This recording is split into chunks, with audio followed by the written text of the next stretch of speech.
আজকে হয়েছিল একটা নিরামিষী সুজির পোলাও, যেটা কিন্তু তোমরা চাইলে ঠাকুরকেও কিন্তু দিতে পারো ভোগ হিসাবে। তো প্রথমে সুজিটাকে মামুনি খুব ভালো করে লাল লাল করে ভেজে নিয়েছিল শুকনো কড়ার মধ্যে। তারপর এখানে আলু আর বিন যেহেতু আমাদের ঘরেতে ছিল, সেইগুলোকেই আমরা কিন্তু ভেজে নিয়েছিলাম। তোমাদের ঘরেতে কিন্তু যা সবজি আছে তাই কিন্তু দিতে পারো। তো তারপরে মাঝখানে অল্প করে ঘি দিয়ে, আমাদের গাছেরই কারি পাতা শুকনো করে রাখা ছিল, তো সেটাকে দিয়ে ভালো করে নেড়ে ছেড়ে নেওয়া হয়েছিল। তারপর নাড়াচাড়া হয়ে গেলে ওই ভেজে রাখা সুজিটাকে, লাল লাল করে ভেজে রাখা সুজিটাকে ভালো করে দিয়ে নেড়ে ছেড়ে নিয়েছিল।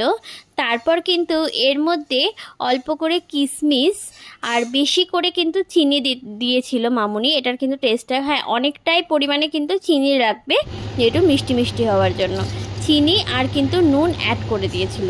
তারপরে এইসব করতে করতে দেখি যে একটা বাঁদর এসেছে পাশের বাড়িতে। তো গিয়ে দেখতে চলে গেছিলাম, তোমাদেরকেও দেখিয়ে দিলাম।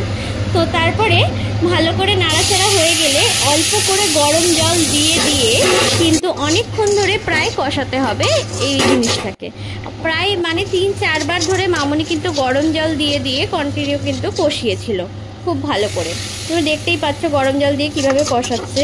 তোমাকে মানে যতবার গরম জল দিচ্ছে ততবার কিন্তু জলটা মরার জন্য অনেকক্ষণ ধরে কষিয়েছিল মামুনি। তারপর এরকম কষানো হয়ে গেলে ওপর দিয়ে ভালো করে ঘি দিয়ে, তোমরা যতটা ঘি পরিমাণ দিতে চাও তো সেটা দিতে পারো। তো আমরা কিন্তু অল্পই ঘি ইউজ করেছিলাম। তো দিয়ে তারপর ভালো করে নাড়িয়ে চাড়িয়ে কিন্তু নামিয়ে নিলেই কিন্তু রেডি হয়ে যাবে। লাস্টে একটুখানি নুনটা কম হয়েছিল বলে নুনটা অ্যাড করেছিল।